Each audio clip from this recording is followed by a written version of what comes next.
welcoming all our friends, our neighbors, our family, fellow comrades around the world to another edition of the Live from the Heartland show. We still call it Heartland at Home during the time of the pandemic. This is number 72 for the week of October 9th. And today we're going to have two really wonderful guests, our friend Jason Graham from up in the Northwest and our friend Tom Clark from over a little bit west here in Rogers Park. Good morning to you, Katy Hogan, and how are you doing today? I'm fine, thank you. The good thing Anything good happening you want to share?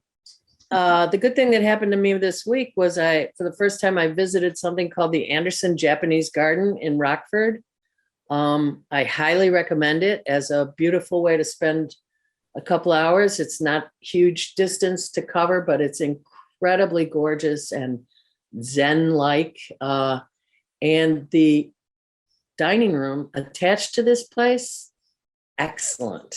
So if you go, I highly recommend leaving room for lunch with your visit. It's just something I never knew about before. How about you? What's your good news this week? Well, you know, I teach a course called Activists and Activism since 1960 at DePaul.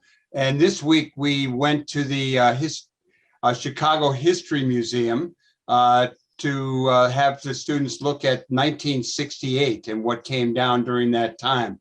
And after the class was over, I got to go up to the second floor and see the Vivian Maier color photograph exhibit, which is really very wonderful. I recommend it very highly. We love her work. She was in Rogers Park a lot back in the day. And, you know, we saw a lot of her black and white, but now all of a sudden there's a whole bunch of color stuff and a big book that costs $80 with lots of color photographs. I put it off for a present, hopefully. I'm just wondering, Michael, did you take the opportunity of showing your students the picture of you knocking over or not really knocking over a patio? They never get it over. I keep telling everyone that. I know, but did you or did you not show them that picture? They already know that picture. Oh, yeah, it's in the introduction of the class. Okay. Well, it was, and usually we go to Michigan and Balbo and we talk about that and up to the Logan Monument and, you know, get into it. But it was rainy yesterday. So we went to the History Museum. Used to be the Chicago Historical Society. Now it's the Chicago History Museum. Okay, so on to the next stuff. People who need help or volunteer opportunities. I know that the Alderwoman's office in our ward is looking for folks who want to volunteer as after school accompaniment for the students leaving Gale School and getting them safely on their way home or to the L as they need to be, wherever they need to go. I'm definitely going to volunteer to do that. That was like the after school patrol that we did some 10, no more than that years ago from the other set of schools over at Pratt and Ashland when they would all get out. So anyone who's, you know, retired and has time on your hands and you want to accompany students after school at Gale Academy, contact Maria Haddon's office. Nationally, we're still holding our breath as we record this show. They did pass a debt ceiling lift, but we're still holding our breath on the Build Back Better and infrastructure votes. One of the main sticking points appears to be drug prices. If you're inclined, it's not a bad time to deliver a heartfelt and cuss-free message to your elected officials. Really, seriously, phone calls make a difference if you're giving a really heartfelt message, and try calling one of the Republican senators. We need them to get on board. Tell them it's time to save American democracy. I think we should go after that Nebraska senator. I know his name is Sass, I think. He just seems like a guy that ought to be hit up regularly and maybe move a little bit to a better position. Just a thought. I'll try him. Katy, what do you got on the environmental front? Well, you know, we mentioned the Glasgow climate summit that's happening in about a month. And in preparation for that summit, around the world, activists through 350.org and other groups are getting ready to organize creative actions to expose the greed and corruption of the fossil fuel industry. The message now is financial institutions need to stop funding climate crisis. Part of what I read on this that educated me, the Federal Reserve Chair Jerome Powell is ignoring the huge risk that investments in fossil fuels pose. Not only are they environmentally destructive, they're a financial risk to our entire economy, which, as Biden said in Michigan, I think this week, the future of cars is electric. So let's get on it, folks. Let's see. There's also an installation in the National Mall that illustrates the stakes of the climate crisis and the opportunities that bold climate action will bring. You could check it out online. The National Mall, I think it's called Red. I can't remember the phrase, but climate change challenge is in those letters. I'm sorry, I can't remember it now. But on the National Mall, there's a climate power demonstration. What? Sorry. No, I just said it happens, forgetting things. Yes, it does. Yes, it does. What else do you have, Michael? One of the major influences and inspirations in my life was and still remains the Student Nonviolent Coordinating Committee, who back in '64, lots of people went into Mississippi to work on voter registration. Lots more happened. SNCC has been around for a long time, and a lot of former SNCC workers helped to turn Georgia in the last election. Just pointing out that SNCC is marking its 60th anniversary with a virtual multi-generational conference this week. Starts Thursday, October 14th, runs through Saturday, October 16th. You should check it out. Speakers, panelists, it's at SNCC60thanniversary.org. That's SNCC 60th anniversary.org. And here in Cook County, our county, Tony Preckwinkle passed her $8 billion budget with no added taxes. But the Cook County Board of Commissioners voted to defer a resolution that would change Columbus Day to Indigenous Peoples Day. The second time a vote on this issue has been delayed. We continue to encourage people whenever they're interacting with the Cook County Commissioners to push this issue. No offense to Columbus. He did some good things and bad things, but it should be called Indigenous Peoples Day. Okay. The gap between the community and law enforcement was exacerbated again this week by a couple of happenings. The unuseful public back and forth between the mayor and our state's attorney. Not useful, not a good thing to see. Tell people what that was. No, everybody knows. No, everybody knows. Chicago, they know, but they don't know nationally. We have listeners everywhere.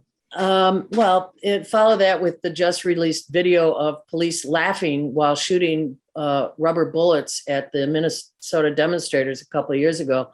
I mean, really, we really need to double down and figure out how to be together, community and police. Here in Rogers Park, we're going to do more on this next week because the plaintiffs that we're part of from Rogers Park are intensifying their efforts. All right, on the COVID front, one of the things that was going to be talked about was the vaccine mandates working. Biden's visit to Chicago this week was just to say that. It was a, chunk of time wasted for a flight for only an hour-long photo op. But I was reading about the vaccine mandates, and a number of members of the Republican Party, called the GOP, the Grand Old Party, are starting to switch parties in their allegiance over the vaccine mandate. The question of vaccine mandates and GOP governors' resistance has led to some public servants, office holders, leaving the party.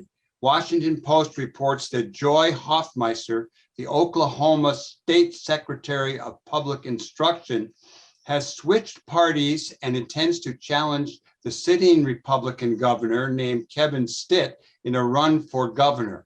In another case, up in New Hampshire, a state lawmaker has also switched parties. So we hope this is a new trend, and we encourage all you members of the GOP who have some principles and belief in democracy to switch parties. How's that? Well, let's just say you are listening to WLUW's Live from the Heartland on 88.7. Stay tuned. We're going to hear very shortly from our first guest out in Bend, Oregon, Jason Graham. Welcome back to Live from the Heartland show. And we are really honored now to bring on our first guest, Jason McNeil Graham from Bend, Oregon. We just were hearing his tune, Get to the Top. We call Jason a very special guest because he's someone we've known since he was born. And as far as we know, he's the only person ever to be born in the Heartland building. So good morning to you. It's great to have you on. We've been talking about doing this for a while. Start off by telling us what tune we just heard and a little bit about your music. Yeah, good morning. Good morning from the Heartland in Bend, Oregon. We were just listening to TTKM, Type to Keep Moving. That song was like a lyrical miracle favorite, right? So this track was like a lot of fun to write for word nerds, of which I consider myself. I was saying in another conversation that we play the show when we were playing shows live, which obviously we've taken a hiatus. When we were playing shows live, this one just soared in the studio and in the headphones and, sitting around or whatever. But we play it live and people would just kind of stare at us. So we had like a mixed review, but this song is really about, it's got an element of transcendence in it. So once you reach whatever you think your peak is, how do you continue going from there? So to be some sort of mountain climber, you get to the top, blah, blah, blah, blah, problematic colonial flag in the top, whatever it is, but then to see a bird go past you and all the stages that we might continue to go. Once you get there, how do you fly now, for example, or on and on it goes. So Jason, you've emerged as not just emerged, you are a powerful artistic presence in the Northwest. You were named the Creative Laureate of Bend, Oregon, the city's first. Tell us about what it's like to be the Creative Laureate and what you do with that title. Yeah, I didn't know what to do with that title, like really at all. And it gave me a lot of pause. I got way into the Tao Te Ching for a little bit and thought a great deal about the power of the action of inaction, the choice of inaction.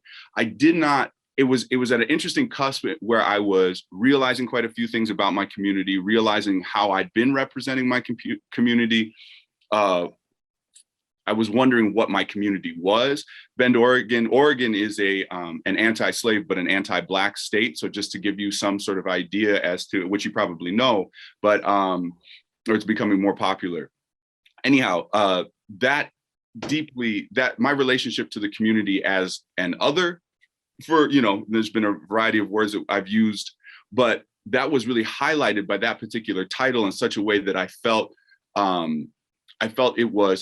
it was either I was either a bit inept or it would become dangerous potentially for me to speak sort of on behalf of a community I didn't necessarily feel that I was connected to as deeply as I needed to be to understand clearly how best to move forward. I understand that now that it's my tenure there is like kind of closing up, and we're going to bring somebody else on. But I encountered quite a few sort of survival tactics competing with wanting to speak up, and that's difficult when you find yourself on a lonely vanguard. It's difficult. But I'm grateful for it. It's taught me a lot. I just didn't expect the timeline to be as such where as it's closing, I understand what to do now. And so now feel like I'm really getting to work with it, but I also have some of that label no longer on me. So that's a diatribe, but. So what do you do? What do you do in that role today?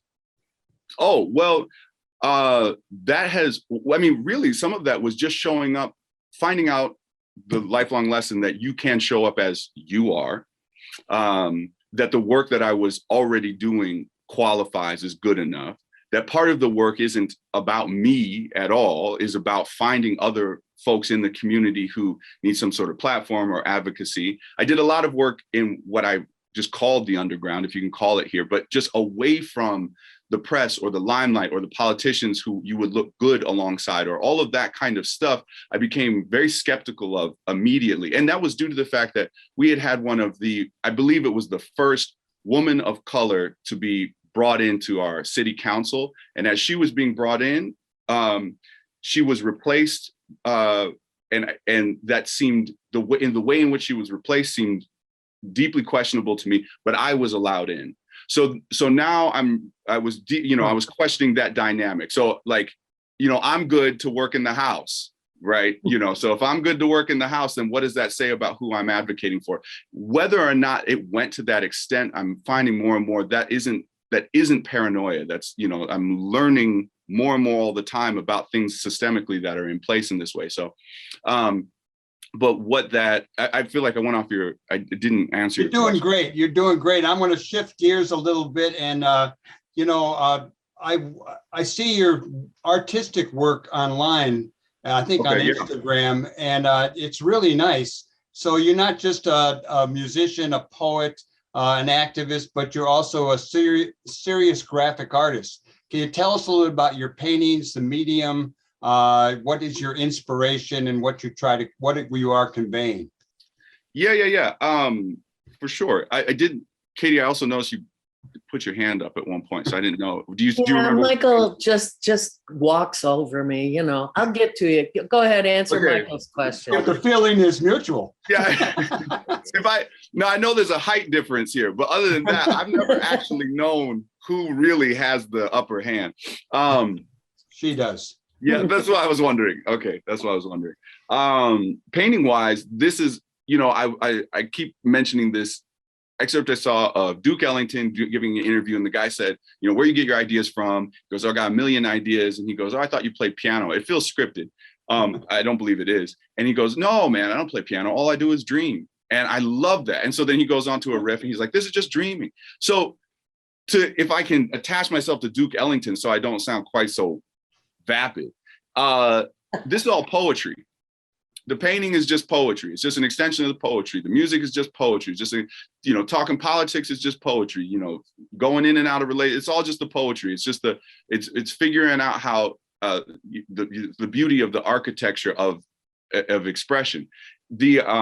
Sometimes adding in more than you need. One thing I loved about the Heartland is that there were aspects to the building itself that didn't need to be there for a functional reason, but they were there for the aesthetic. There was a spiritual component to it, perhaps. There's a lot of other things, and sometimes the paintings become quite large that I do. So I also, to just pull from someone else, a friend of mine, Alex Reisbar, who lives in Portland, Oregon, who's a beautiful artist. He doesn't, as he was explaining his work to me, he has to discover sometimes what the work is about. So it's a non-linear timeline sometimes when you're working with paintings, because I'm pulling from like a pre-formal, childlike aesthetic, and similarly like a subconscious place. And then to find out later, oh, this is what this is about. So prior to, and how I got on the planet, my father, Daniel McNeil, prior to his passing last year, when he died last year, stuff was coming up in the paintings that after he died, was it talking about the death?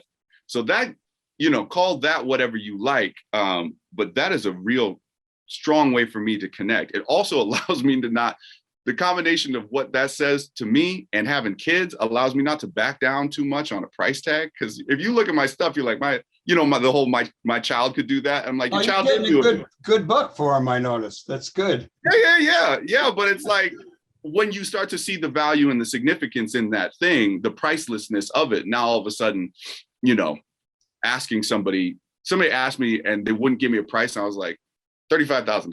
Like, I don't know. Like, if it's priceless, like, I don't know. Like, you tell me, So, but it's cool. The trickiness.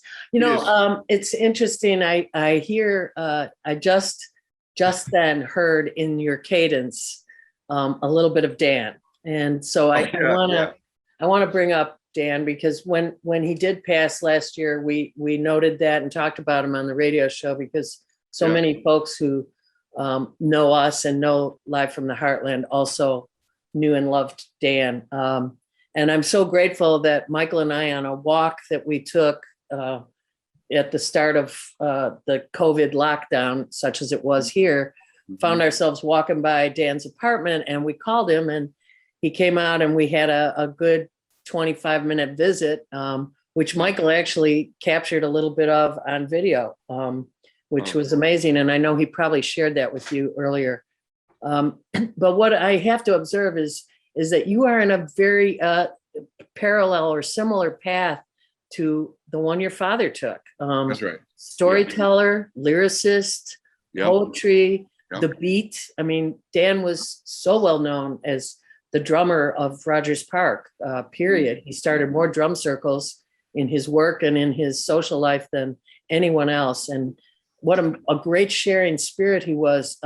Did you, before he passed, did you two share reflections on your similarities? On your similar path of sharing? Yeah, I mean, that was something I was often noting and noticing. I remember sitting and watching a movie with him after not seeing him for a couple of years, and we were hanging out, and like just the way that we sat and crossed our legs, and I was like, you know. So it was at that level, you know. It was very. I mean, I adored my father, you know. So to be like him, intentionally or otherwise, is something that like I'm just all about. He it's just some of the things that you were saying. I feel like there is similar maybe to the paintings or whatever. There is like an undeniable spirit that's like just in the family. So as he's passed and getting in touch with more folks, that's been fascinating. We've also got to have a lot of really, sorry, let me back up. It's fascinating to see the different places that this particular kind of creative energy emerges within this family, within my own kids. It was a huge part of our dialogue about how it does impact community, how it does change your world personally. And we had a lot of conversations about our similarities, about our recognizing we were there, you know, I mean, sort of classic there in terms of you're always waiting to arrive, you know, and it's like, no, at some point you have to show up and just recognize like, this is where I'm at and this is what I'm doing. And that is valid. He was really good about giving me advice and sort of classically cliche, whatever. It wasn't always as good when I would like flip it back and be like, you're doing it, you know? And then it was funny with him too, because sometimes he was so age defiant. So sometimes I'd be like, you know, he just, and he was always in, you know, great shape and all that stuff too. But I think he just didn't appreciate the construct of like, this is who you are based on this number any more than this is who you are based on this data point. That's absolutely true. That's so true of him. Yeah. And you know, when we ran together, and I have one incredibly wonderful memory of running with Dan years ago, like a 10-mile run in snow, in a snowstorm with horizontal snow running, you know, and he started chanting as we ran, love strong, and which Michael then made into a t-shirt. Well, that was the first time I ever met Dan. He was at the Heartland. He had a handmade t-shirt that said love strong. And I said, what's that all about? He says, what do you want to know? Or something like that. And we became close friends. And later we did put out a shirt that said love strong. Yeah. We should do it again. Before we run out of time with Jason here, Michael, I wonder, would it be too interruptive to ask, do you have a poem you'd like to share with us, or some word music you'd like to share with us? We'd be happy to hear it. Yeah, absolutely. Got a few more minutes. Well, you know, this is actually the first thing that came to me, I suppose, to kind of put a bow on it. It was some of the lyrics from the song, but it came from a conversation with my father, who like evolved through Catholicism, I guess you could say. You know, some people say the joke of recovering Catholic and all that. I think he evolved through it. But he would talk about the two or more gather, and you know, I wasn't raised in the church, but you know, open to spiritual practices through him in part. And so he would say that where two or more gather, if you can just get two folks together, you know, then something synergistic can happen. So the opening lines to that are, let's see if I remember. We of that two or more gather, but semi-secular vein. Eagle eye up on raptors that circle amber wave prey. Keep an eye up on masters that tell you how you should pray. Tell you only when Jesus, so many names. Do not label me a Christian. Do not label me a victim. Phenotypic algorithms do not label me at all. Tour-legged animals gotta go to the stops. We the type to keep moving up once we get to the top. And it goes on from there. But that's an excerpt. Hey, excellent. Before we go out and bring on our next guest, do you have anything about the Northwest you'd like to share, be it fires, be it drought, be it the politics, the culture, any little riff you want to give us as we go out? Yeah, you're man. a hell of a guy, and we're really glad to have you on the show. Oh, hey, first of all, I just want you to know, like, I was just talking to my mom about this. Carolyn Graham Sonetta, I was just talking with her about it last night. But time doesn't do nothing to love. I just have so much love for the two of you. And I know I haven't gotten to see you for a minute, but it's so great to connect this way. I got to hang out with some cohorts. I just got, I'm one of 4 artists that made it into this thing called the Fields Fellowship. And the Fields Artist Fellowship. And so they set you up with an award that goes for 2 years. And meeting some folks inside of that cohort, there's a lady who is Northern Paiute. So some of the indigenous groups here, one of those is Northern Paiute, and talking about what's going on with the acquisition of water, what's going on with the manipulation of the wildfires, what's going on with the constant neglect of those who are perceived to be less than us because of a classist bullshit, But getting educated by these other artists as to how they move and maneuver and how they see what's going on in the state is being deeply informative. So as much as I want to, there was that, as much as I want to go off, there was that, listening to other folks who are in my state community, to what they're talking about and how we might come together. And then the other thing that we have to bring love and respect to is the young man who is murdered downtown Bend, Oregon, Barry Washington Jr. And that young man who recently came to our community to be safe is now being grieved and mourned and by all of us here. And the unfortunate impact of that, or the impact of that is catalyzing, hopefully, more than I think this town has ever seen before. And it's gone through a few stages recently of more than it's ever seen before. It is absolutely unreasonable, at the very least, to advertise this town as being such a safe and blue sky and everything's perfect kind of community when it is not taking care of its community members. And this was something that was easily avoidable, and it is something that is deeply reprehensible. And there needs to be a lot of space to grieve in this community what has happened here, but not until we've really absorbed how something like this could happen in paradise, right? So there's some big stuff going on. I feel really appreciative to be part of some organizations that are really doing some stuff and who also check me, just like if I was hanging out with you, I'd be waxing philosophical and talking all this stuff, and you'd be like, yeah, but a little bit. Jason, look, we just scratched the surface. You just scratched the serious surface that we would love to delve deeper with you, but we do have a second guest in the waiting room. Yes, so yes. We're going to have you back from paradise. Okay. For those of you who have never been to Bend, Oregon, it is in fact paradise. My brother lived there for a while, and I visited him out there, and yeah, give Carolyn our love. Thank you. And Thank you. The garden that your parents placed your placenta in is still there. Even though the Heartland building is not, the garden is, with yours and Michael's daughter's placentas. That's right. That's right. Providing nutrition. Okay. Yeah. So, again, love you. Mom. Great to see you. Thanks, Jason. Hey, Tom. Good to see you back. Hey, comrades. Hi, Tom. Good to see you, brothers and sister. Like, look at you in front of all those books. You overly read dude. We're clearing out the books, making ready for some renovations next year, and it's quite a trip down memory lane. It's a combination of stuff read and, oh my gosh, I forgot to read this. So, but I've given away 4 boxes of books just this week. And Good. put 2 more in the basement that'll go on the new shelves sometime next year. So it's nice. It's nice. coming along. Yeah. Well, for those of you who never heard this story, given that Tom's a guest today, I get to say Tom and I have known each other since we were in high school. And what brought us together was working on anti-racism efforts through something called Young Christian Students.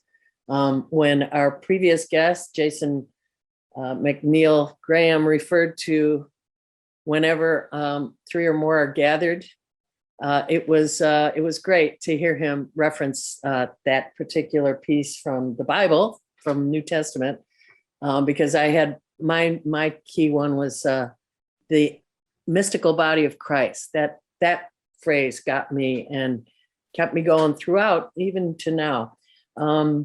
So Tom, you were, when I first met you, in the seminary. And as my father said to all of us Queen of Peace girls who dated various seminarians, because they were the only white guys who took anti-racism seriously, okay?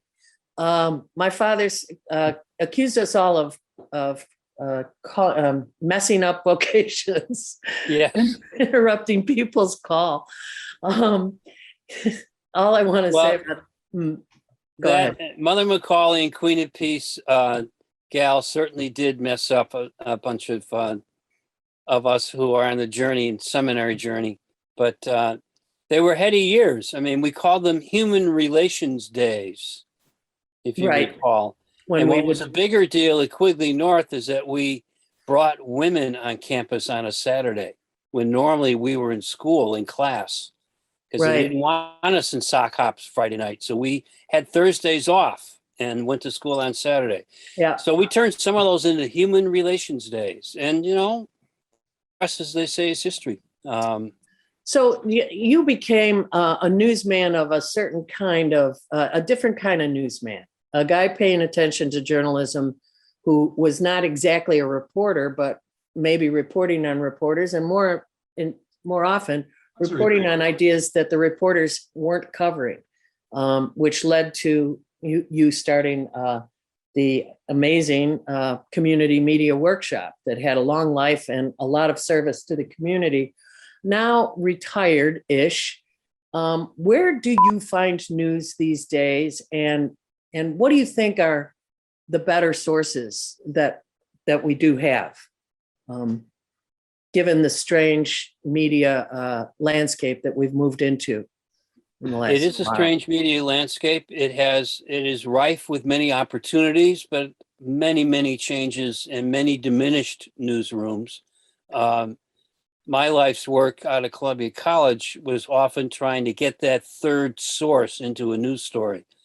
People on the ground, unofficial sources, we would call them. Right. Because that's where really good stories came from. And of course, they weren't as refined and polished voices sometimes, but nonetheless, real lived experience. And that to me is what interests me in journalism. And today it's what I look for. We've actually been through an interesting household exercise, blending 2 generations of media consumers. And part of this is to save money, because we found that we have something like $558.75 a month going out from these 3 adult household in various forms of print. We used to call it print, online and social media platforms, both the wires that we use to get that to us and everything else. And we want to cut back on some of that. Mind you, we don't have cable TV, but we have a streaming services now. And that's probably the biggest change, is winning our way through all that. So we actually still get newsprint, the Sun-Times and the Tribune, every morning, although we spend less time with them. And I rely very much every day on the Washington Post and the New York Times online, as well as Block Club News, WBEZ. I pay for Cranes, as other people might pay for the Wall Street Journal, for instance. Those aren't exactly the same, but it's original reputable reporting that covers some sides of a story. And it's important to know what side might be getting covered by those different outlets. But it's a pretty rich mix that is augmented by a couple of mainstay monthlies or weeklies like the New Yorker and the Sun, which I know Katy and I both have enjoyed, and Michael, for years. The Sun is one of those monthlies I've never given up and still will tend to read cover to cover within the first week of getting it. A refreshing change of pace that's part of the news. Well, it is and it isn't. I mean, it's this creative writing, and they call it, they call it personal writing, as well as the photography that they feature. But back to news and getting it, you coined the phrase in my mind of nonprofit news. And we started covering it together on this program, I don't know, 12, 13 years ago. And so when you refer to that, something else you call kitchen table blogs, what are we talking about there? And what do you like the most out of what's available to us here in Chicago of that? Well, one of the things the internet has done, quite frankly, is undervalued traditional journalism, which had its shortcomings. But to the extent the Tribune or the Sun-Times or other so-called mainstream media was a sort of public square, that public square is more diffused and a little harder to keep track of. Question, I'm sorry, I'm already drifting off on the media landscape here a little bit. Nonprofit news, blogs. On the one hand, it's just a tax status, but it's referred to generally these days because as legacy newsrooms like the Tribune shrink, other smaller news outlets have picked up some of the slack. In Chicagoland, Blood News is probably the best example of that. It grew like a phoenix out of the ashes of a millionaire-supported DNA info. It supplied a local, very hyper-local news, neighborhood by neighborhood, with beat reporters who kept track of both the police blotter and new restaurants opening and whatnot. And when their New York millionaire decided to move on to his next hobby, DNA info disappeared, but Block Club News was organized by the former reporters and editors as a nonprofit, and its news gathering is now supported by members and baseball caps and other promotions and stuff. It's an interesting mix of funding that our public radio station has kind of pioneered in terms of their pledge drives and membership support. They actually, public radio receives very, very little public money other than what is freely given by individuals and some foundations. It's public to the extent that it is trying to serve a public need, but it is not public in terms of government support. What has been happening as big newsrooms shrink is that some foundations and some journalists have been organizing how we collect and distribute news in a different way. And in Chicago, we've been documenting this for about 10 years now. And it's a very rich but ever-changing environment and very hard to keep track of until you find kind of your own best. So Block Club News is one of those, certainly in terms of hyper-local news. But I still pick up the Reader, or at least look at it online, because it too has long-form contextual reporting on not just arts and culture, but a lot of other issues, and very strong columnists and always up-and-coming young journalists. But I want to quickly mention in this nonprofit news arena, Southside Weekly, the City Bureau that comes out of the Invisible Institute, the Tribe. These are all other community-oriented, often trying to fill gaps in the news coverage that the mainstream media had either given up or never really did a very good job doing. What's most intriguing on this front, before we get too far into the business here, is this new announcement of the Chicago Public Media, or public radio in town, seeking to buy the Chicago Sun-Times. This could be a fascinating merger of two journalistic heavyweights using very different platforms. But there's also some concern that they may end up attracting most of the nonprofit dollars that are out there, and some of these other sites may end up suffering from a smaller pool. It'll be interesting to see what happens. But Tom, let me ask you about the Chicago Reporter. For 50 years, a faith-based Friends of Chicago. What's going on? I know there's some dynamics and some questioning about its future. Well, about a year ago, the award-winning Chicago Reporter went on hiatus. Its sponsoring organization, the Community Renewal Society, is retooling. They've spent a year trying to figure out what they want to do next with this precious product. In the meantime, there have been nothing much more than kind of a newsletter of opinions, and not much repertorial oomph at a time when the city is maybe coming to reckon with its segregated past. We don't have the heralded award-winning journal looking at matters of race, class, and equity in the in-depth way that the Reporter did for almost 50 years now. And so Friends of the Chicago Reporter has formed to try to, at the very least, document that 50-year history, explain what we mean by data-driven, independent investigative journalism, and point out the need to continue this precious resource, which had over 30,000 social media followers a year ago, who've not been served up really much of anything for a year. You know, how do you see the city coming into a reckoning with our racial past? I mean, I know that I, along with you, paid close attention to the Chicago Reporter for, 40 years or more. It was a huge plus for those of us interested in anti-racism work in the city. How do you currently see the city coming into a reckoning, the one you just referred to?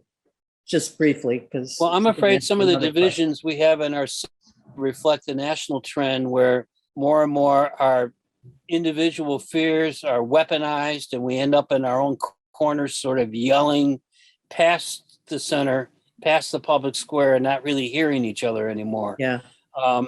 Coming to grips with our racial disparities in the past, from the Laquan McDonald murder forward, I think has been an ongoing struggle through the Black Lives Matters and other street protests, as well as what's been going on around police reform and the struggles to have a federal consent decree matched by any kind of real progress by either the city or the current leadership of the police department has been a real challenge. And it's in the midst of that, I think we're trying to figure out how, even as we celebrate the 150-year celebration of the Great Chicago Fire and the rebuilding of Chicago, it's a great time to come to grips with how housing covenants became even more secured as a way of keeping us apart in the rebuilding of the city. I mean, that's when that stuff started. It's why we had the 1919 riots, because of the way the housing covenants had kept us separated instead of working as a metropolis that really was working together.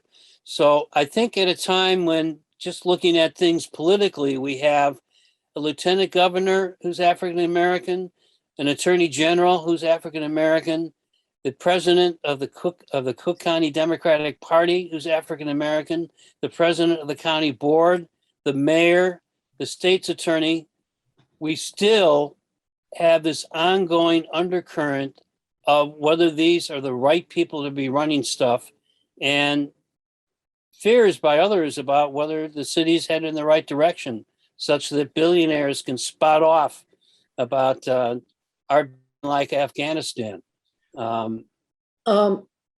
Because of Jimmy Carter, whenever Jimmy Carter sort of enters the news, and his birthday was recently, and a lot of folks are, he's kind of the sainted Jimmy Carter at this point, isn't he?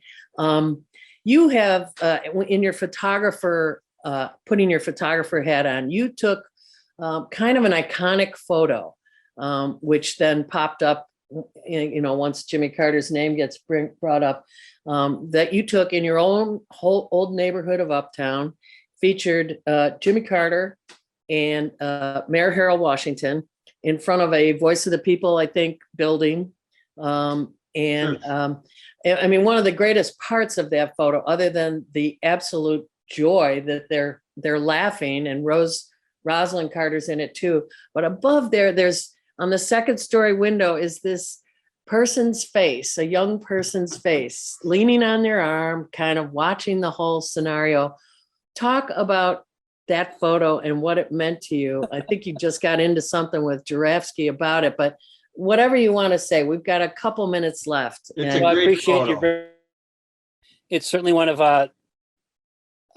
my more famous photos, and the response this time around has been intriguing, because I do think people are looking for a Jimmy Carter-esque hero, if you will, or leader who they feel they can relate to better than some of our existing leadership. That was an interesting Saturday morning in Uptown. It was a Habitat for Humanity groundbreaking. We knew the owner, Ann Harper. I had found out about this press conference purely by chance. I'm in a press pool. I'm alongside leading photographers in town from the Sun-Times and the Tribune and the AP, and they all had pictures of this the next day because it was a big deal for Jimmy Carter to have come to town. And of course, the mayor, Harold Washington, was leading everyone around. I knew some of the folks. I knew a lot of people on the podium. I don't want to suggest they were smiling at me. There was some comment that Jimmy Carter had just made that just cracked Harold up. yeah, And so a number of sort of caught part of that moment, but no one had the second story the way I did. And to my mind, this sort of nonchalant, bored, stoic daughter of a tenant right. really summed up what a lot of folks in Uptown felt about all these dignitaries in this one-shot press conference that morning. Well, thanks for noticing us, but what about the rest of the week? Right. And what we have to do to survive here. I mean, it just, it was wonderful to capture it. It was one of those things where I knew I had a good shot, but I couldn't believe it when I got back in the darkroom. It's actually a fairly heavily dodged and burned in print because of the nature of the lighting that day and the very, very white-faced Jimmy right next door to Harold. There was a lot of dodging and stuff I had to do to bring everything out, including keeping that young lady up on the second floor in focus. Yeah. So thanks for bringing it up. It No, was really well done. Really well done, Tom. It There was a hangs story in my, from Rams this week about the backdrop of what was going on in that story too. I've got it hanging in my house. It's one of my favorite pictures ever. Now you've got the experience of being on our Zoom show as a guest. How about that? I know. And we've run out of time because that's the way that happens when we have two guests. Can we call on you again, even though I know you're going to enter into a building phase at some point next spring? Absolutely. Okay. We hardly touched on neighborhood politics. I at all. know. We'll We need have you, to come Tom. back to that. We welcome you coming back to visit every now and then, and we certainly will need your comments. Yeah, absolutely, as ever. Thanks for sharing some time this morning, and we'll do part two maybe around petition gathering time when There we go. we're both doing our notary thing. And we'll see you on your Absolutely. front porch soon. Absolutely. Indeed. Take care, guys. Peace Bye-bye. out. Have a great weekend. You too. That was fun talking to Tom as a guest.